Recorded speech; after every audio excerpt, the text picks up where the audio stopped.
Good afternoon, everyone. Thank you so much for coming to Tea Time with Taylor. Today's session, we are going to be reviewing the annual Trends and Insights report that Performance Tracker and J3 Tech put out every year.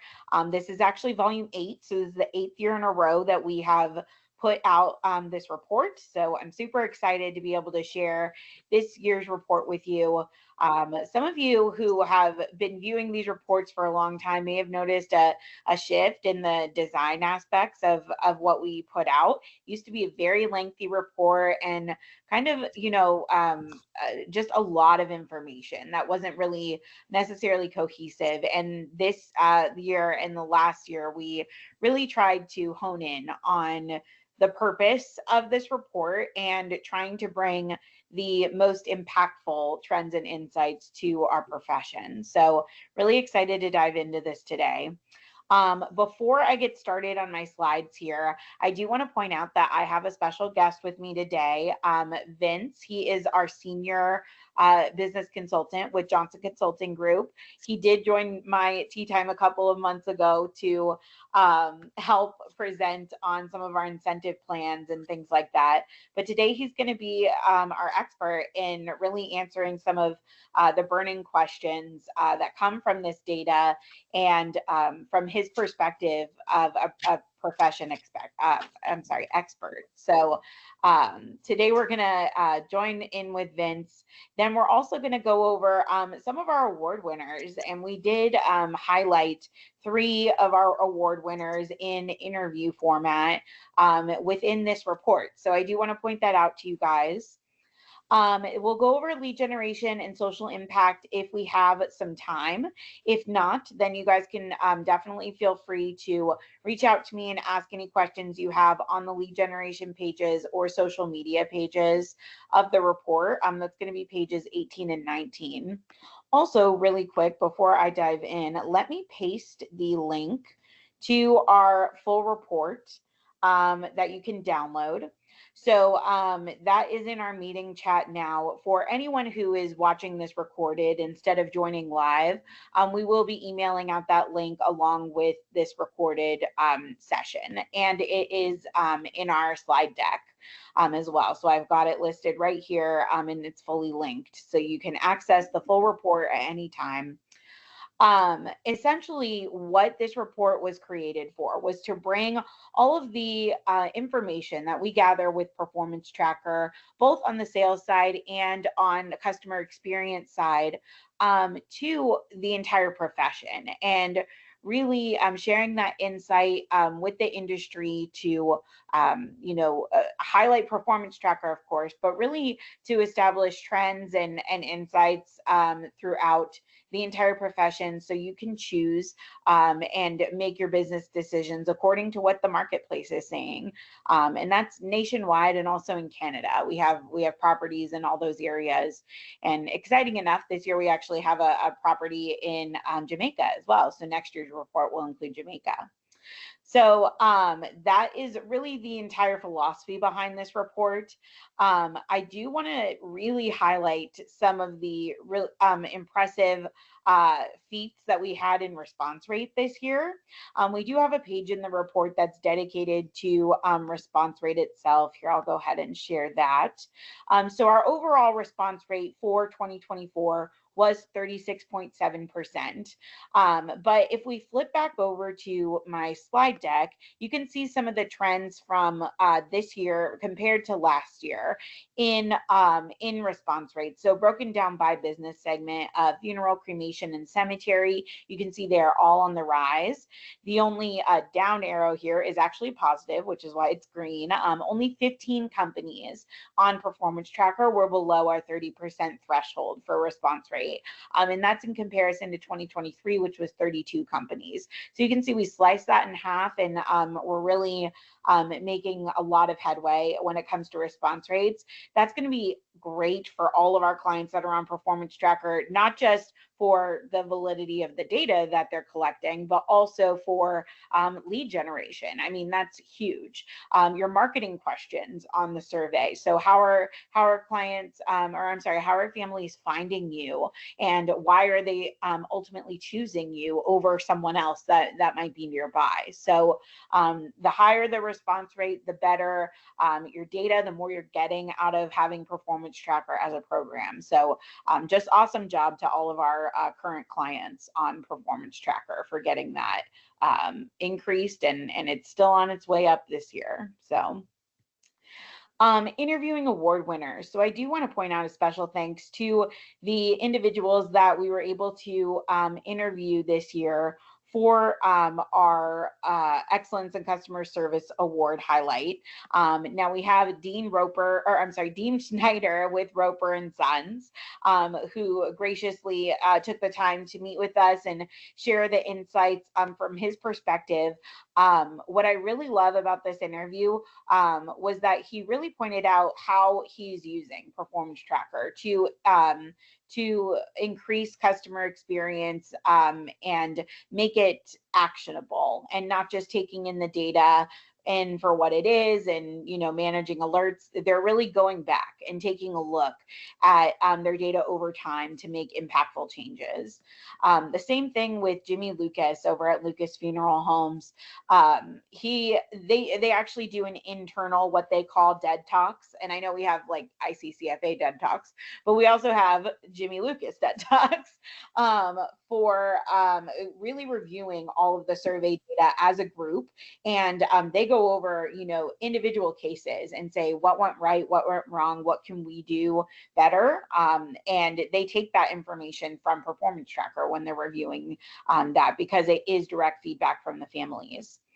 And finally, we did have I had the chance to sit down with David Lee Hernandez Jr. at Jersey Memorial Group. This was such a wonderful conversation, and I just love everything they're doing over at Jersey Memorial in terms of trying to standardize what they're doing there, and making sure that no matter where the service is coming from, so no matter what funeral director a family is working with, their families can always expect that same level of high customer service from anyone at that property, or any of their properties, I should say. They have multiple locations. So I really just thought that philosophy and initiative that they're doing over there is really impressive, and definitely worth a read on these 7, 8, and 9 pages of the report.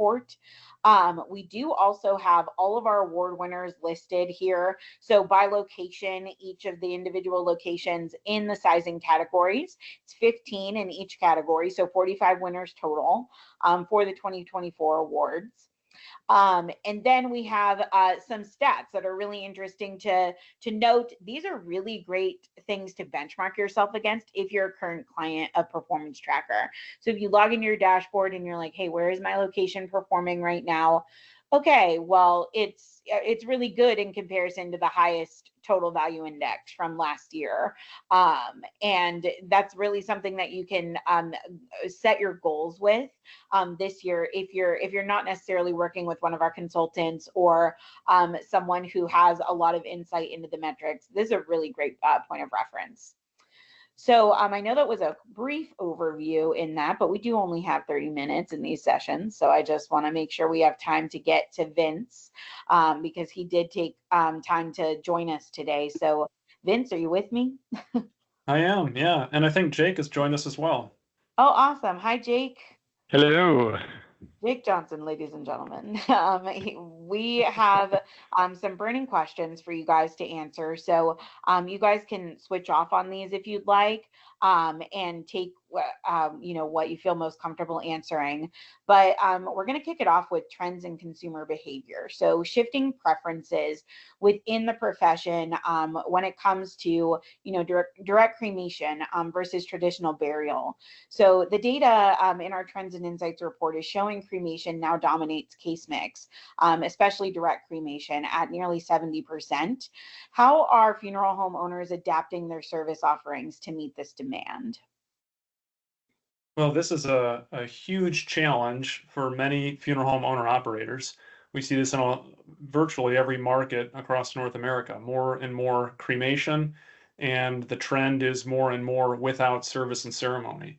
So it's a challenge. I would say that the best operators that I've worked with really see themselves as educators to their client families, really educating on the process of loss and the funeral process, but also on the value of ceremony and memorialization.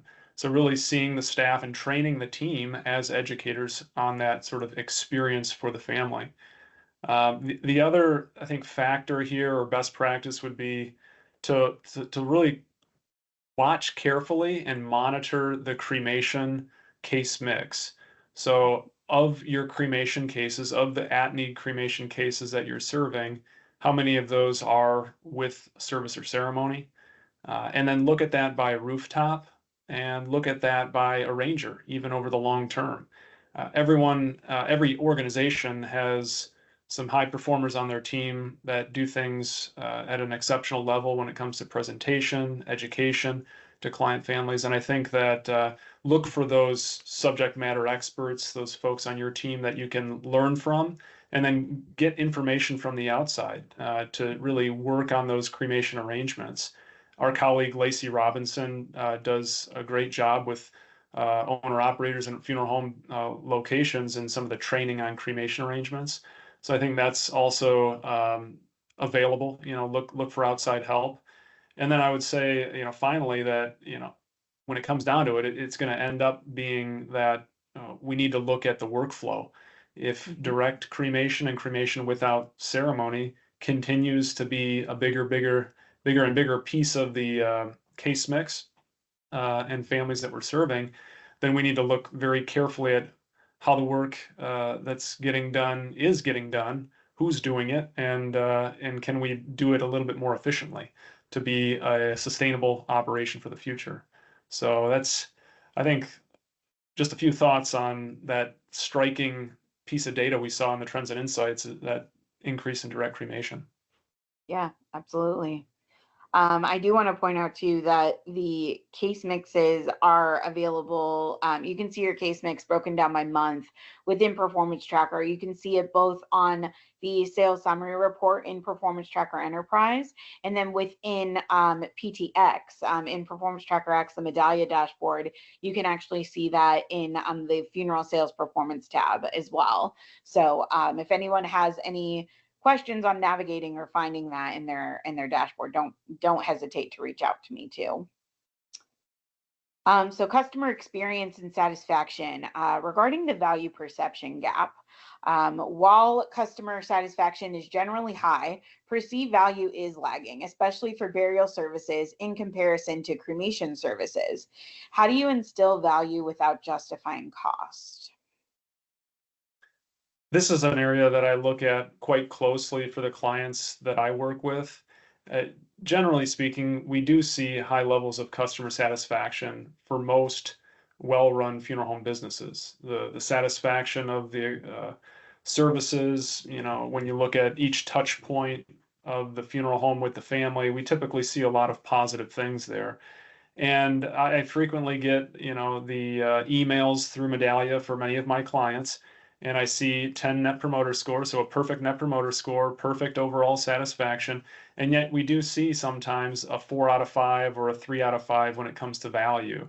So this is another one of those big challenges. I think one of the thoughts is it gets back to the education piece that I mentioned. Funeral directors, we need to take a little bit of time to educate families on the entire process, everything that's being taken care of and provided for this family. But then the other factor is that what we're seeing here might say a little bit more about what we call the service aptitude of the staff. When you think about cremation that's continuing to grow and more direct cremation cases, are our arrangers in a rhythm of serving direct cremation families?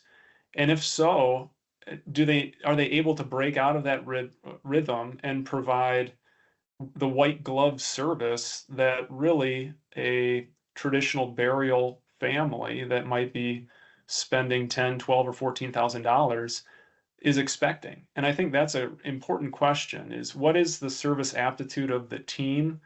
Are we in a rhythm of taking care of our direct cremation families? No doubt they're important, and that's an important factor. But what is the expectation of these burial families? And has our service aptitude eroded a little bit over the years? Because again, I think it's all about exceeding expectations here. You know, you think about the example of a baker's dozen at a bakery. You know, someone's paying for 12 and they're getting 13. And that's essentially what we need to be doing for all of our families, but especially our burial and traditional families as well, who might expect a little bit more. Yeah, absolutely. Jake, if you want to chime in too, I'm not ignoring you, I promise. So No, just, no, keep going. I'm just listening. Yep. all right. Another customer experience and satisfaction question in regards to service excellence, especially since we put such a high value on Net Promoter Score within this profession, since it is based on the likelihood to recommend a business. I really wanted to know what strategies have helped some of your clients maintain or improve their Net Promoter Score, especially among high volume arrangers. Well, I think this also gets back to exceeding expectations. Like meeting an expectation for a grieving family is not sufficient. It's simply not good enough to grow your market share through customer experience. And we do know that growing market share through customer experience is the biggest driver of growth. I mean, it really is. So, but the key there, the caveat is meeting expectations is not good enough. So we need to be always exceeding. And I think a sort of a process that is helpful for most funeral homes and cemeteries is to implement documented service standards. We do this in our CX programs. I know that some of you on the call have been a part of our CX programs or CX workshops. And this process it's a collaborative process, but what comes from the management and what comes from the top, so to speak, is the standards of service. These are the non-negotiables.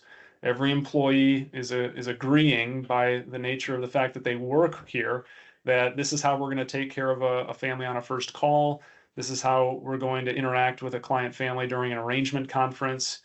This is how we're going to show a family into a first viewing, et cetera, et cetera. Now, the standards are important. That's the non-negotiables. But then the collaborative part really comes in where we brainstorm as a group because everyone has their perspectives on how best to take care of families. And we can really get or harness the creativity of the team and craft a playbook of above and beyonds. And those are the ways in which we really wow families and exceed expectations. And for high volume arrangers, you know, if you're making 150, 180 arrangements a year, that's a lot of families we're meeting. And it's very easy to be complacent. But if we have a playbook of ways to wow, I'll say, as well as the standards that are in place, then we're going to be in a very good position to wow families in an efficient way, but also in a way that's meaningful to the family as well. So I think it's possible. It's just going to take a little bit more intention for those higher volume organizations and higher volume arrangers. Yeah. I do want to point out too on this. I'm not going to add a ton of commentary here because obviously you're the expert, but I just think in customer experience in general, one of the things to avoid staff fatigue, or, you know, especially those high volume arrangers who deal with so many families on a very frequent basis, is to gather as a group, kind of like what you were saying, and use that as a training opportunity, but also celebrate your wins. So really go over those positive comments that are coming in from the families, and you know, you could even reward your staff members in a very small way. At Jake's Funeral Home here in Sun City, Arizona, they do actually a raffle drawing. So every time, your name is mentioned on the survey, you get your name goes into a drawing, and then there's like a gift card at the end of the month. So those are just small little incentives that can really make a big difference in morale amongst your teams. So I wanted to throw that in there too. Yeah, that's a Well, really what you're good really point. trying to do in that is more than morale. What you're doing is reinforcing it, or you want to create the culture of excellence, basically. Yeah. And what we're trying to do is, if I'm not at the funeral home, it's kind of like a "what would Jake do" thing, and it's creating that culture of all of us acting like the owner, and what would we do. And that's why under that customer experience workshop, we talk about, how do we recover when something happens, and so it just reinforces all that. Yep. Awesome. So sales and pricing or price sensitivity trends. And we really saw this in this year's report specifically. Even though price-driven consumers spend less, their perceived value is often higher. How do you serve price-sensitive families while preserving margins? This does go along a little bit with what we were talking about in terms of perceived value with cremation versus burial cases. But how do you really make sure from a business standpoint that you're not sacrificing anything to be able to offer families that option? Yeah, again, I think all of these are great questions, Taylor. And I would say that some of the best operators and clients that I work with who are doing this or meeting this challenge or really, doing well in this area, again, I think there's a level of education that is on the front end, right? So when we think price sensitive, price driven, our heads typically go to our direct cremation families, the families that are coming in, maybe not knowing what question to ask, and therefore asking about price for cremation, right? So the immediate action, I think, for many funeral directors is to explore and to ask some open-ended questions, and also paint an effective picture about what's possible. One of my favorite questions that I heard long ago when making arrangements, particularly for a direct cremation family, is how do you plan on celebrating your loved one's life? Because everyone has an answer to that. It's just a matter of whether that answer includes the traditional funeral home or not. And I think the best and most creative funeral professionals can like piggyback off of that answer and find ways to paint an even better picture for the family, and also be relevant and remain relevant for the family. So I think it takes a little bit of a jump because it might be doing things differently for the funeral home, but there are ways to provide value, ceremony, memorialization for these really price sensitive families that in the end may see great value in these types of services. But we all know sort of the anecdote of, people coming into the funeral home and knowing what they've seen there before, and they just know that they don't want that. And so it's really upon us as funeral professionals to be the creators of new and unique services for client families. The second thing I'd say on this is that for the price sensitive or the low cost options that you're providing, you still need to know the cost for them. So what does it cost you as the business to provide these types of services to your families, if it is a direct cremation or a minimal service of some kind? And then I would say, and then we do this with our clients in terms of budgeting, and some of the consulting work we do is to really understand that. And if that becomes a larger and larger part of our case mix, it cannot be a subsidized case type, meaning we can't afford to have a razor thin margin or lose money effectively on a majority type of our cases, a direct cremation type case. So I think that's obviously an important factor in all of this as well. That's what I was going to actually comment on, Vince. I think sometimes it starts with identifying who you are.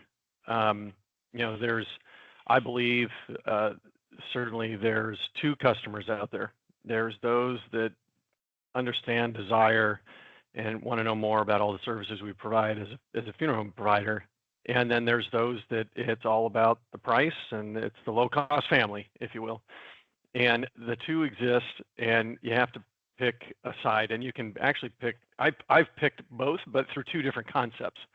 Because I think if you get stuck in the middle trying to satisfy both, it's going to be frustrating, and you're going to be trying to figure out when to act on this and when not, and what have you. And we always want to be careful about and be aware of our the family that comes in and what they want to, I guess what they want to spend. I guess I say it that way, but more so, there are two customers out there, and if we're choosing to be in the middle to satisfy all of them, it's going to come with some frustration for sure.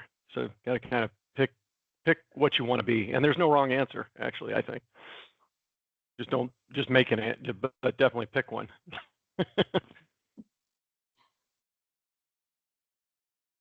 I do want to take a few minutes to talk about incentive compensation plans, especially with Vince, because that's such a amazing service offering that our business consulting team does provide.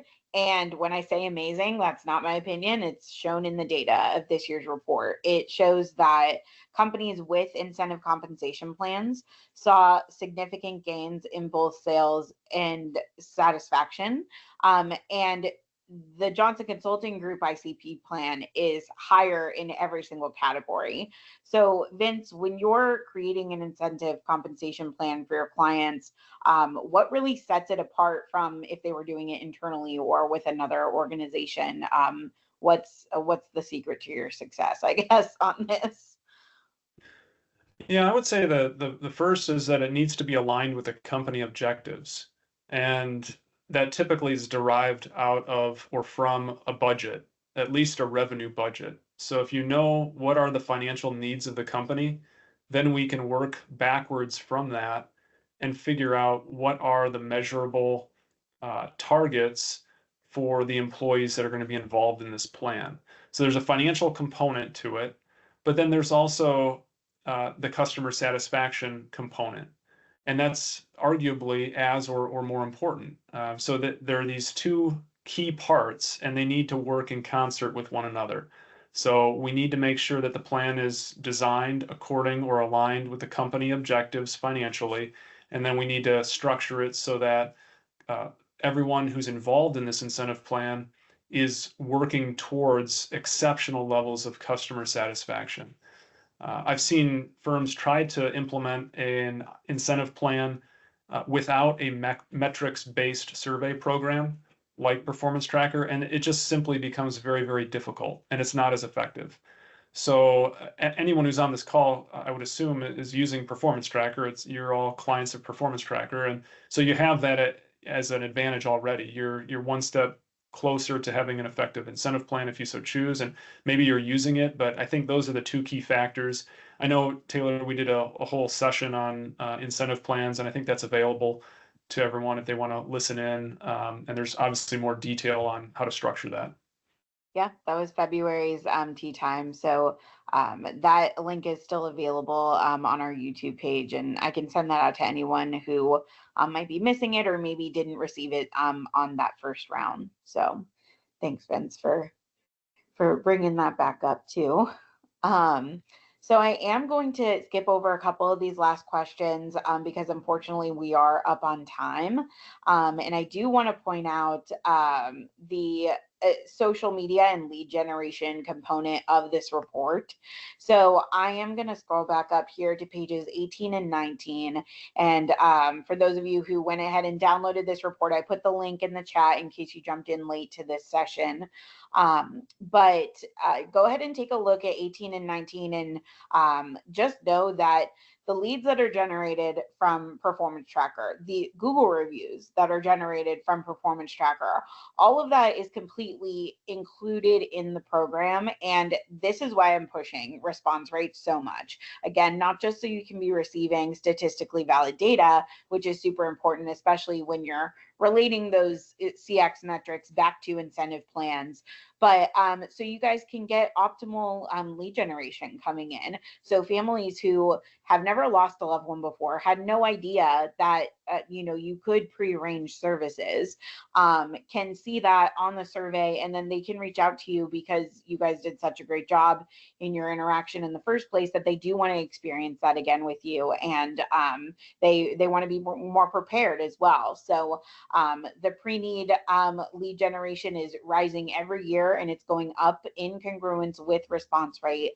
So just keep that in mind when you're utilizing the survey program, and if you're an arranger on this call, mentioning the survey to families, and just trying to get those response rates up, because it really does help. But you can see here, pre-arranged funeral or cremation services is our top lead generated. So it definitely just keep pushing forward on that. With social promotion, super important. And I talk about this every month on Tea Time. So if this is your first time joining us, welcome. I will be talking to you about social promotion often. It's a feature that we offer complimentary within Performance Tracker. It's really just if you want to utilize it or not.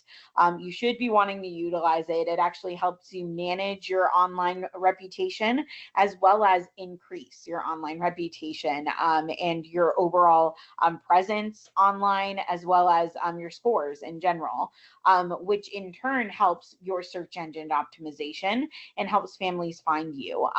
You can see here in the case mix of families who found the funeral home online, cremation, direct cremation is just insane. That's families are finding funeral homes for direct cremation based on pricing, based on online results, based on customer service reviews like Google. So we do have a feature in Performance Tracker. We can just toggle it on for you, and it will prompt families to complete a Google review along with the survey that they're submitting internally to your organization.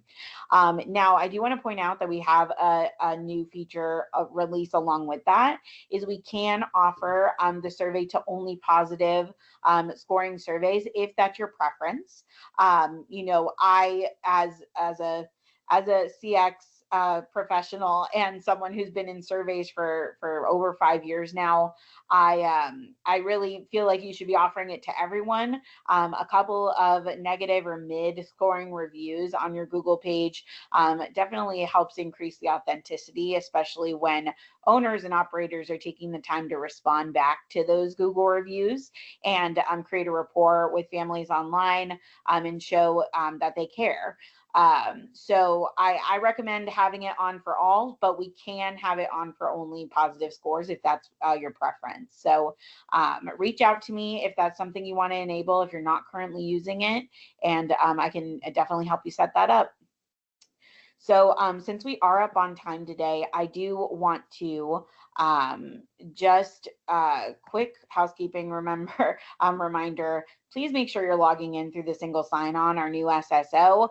When you select the link in your alert emails to log into your platform, you'll be brought to this screen, very familiar to all who log into Performance Tracker. Instead of using the standard login down here, you're going to select Login with SSO, and it will bring you to the Performance Tracker single sign-on portal, where you can go in and you see your dashboard the same way, but you also have your global account management area where you can change your password, edit users and locations within your company, depending on your level of access in the platform. So this will be required at the end of May. Right now, we're still soft launching, so we do have both available right now, but go ahead and start logging in through the SSO, get in that habit. And if you make any changes to your account, they're not going to take place unless you log in through the SSO. So super important there.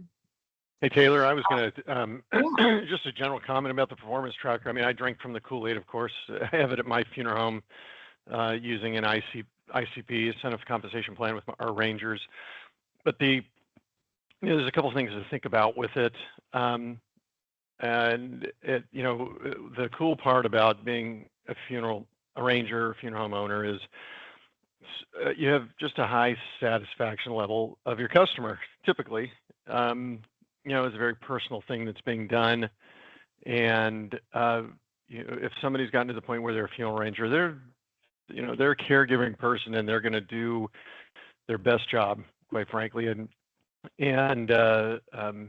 try to do what's best for the family. We're humans; we make mistakes. So the big thing for me it's become just as valuable or more valuable is when things go wrong, how do I recover from that? How can I make that a teaching moment? If I were to just look at the survey responses and just I certainly want them to be as high as possible, but if I was only focusing on the good reviews and the high satisfaction, I'm going to just be, I'm patting myself on the back and not learning from it. So, it's good to see those high accolades because it's good for meetings and it's sometimes we can get down ourselves when we got that one bad family. Remember, even though you handled a whole bunch more that were happy, but how do we recover from those? How can we increase our presence online? I think that's very important. It's helped me, and I'm just collaborating together and working together. And my family owns a restaurant, and a waiter compared to a funeral arranger and how much revenue each one is responsible for is gigantically different. And so there should always be a huge focus on exactly what us as an arranger are doing, how we can work with the other arrangers to improve what we do, because we're all different. And to Vince's comment, our perception of value based on how we grew up is largely different as well. So this is meant to help create that culture, and it's been a big thing. I appreciate you presenting the insights today, Taylor. Thank you. Yeah, thank you so much. I really appreciate you joining, Jake, and Vince as well. Thank you both for all of your insight into the questions I asked. I know they were not easily answered, and I mean the data that's in the report is extremely valuable. So it was hard to narrow it down to just a few. So I appreciate you guys coming in and being mindful of our time as well. Thank you to everyone who attended today. The recording will be available later this week. I'll have our marketing team send that out to you. I believe it delivers from info@j3techsolutions.com. And if you have any questions or would like to reach out to either myself or Vince about anything that J3 Tech or Johnson Consulting offers. Vince mentioned some arranger training from Lacey Robinson. And then if you're interested in maybe incentive compensation plans with Vince or some of our CX workshops, please reach out to us and we can definitely get you more information on those things. I hope you all have an excellent afternoon and a happy Easter, and have a great day. Thank you.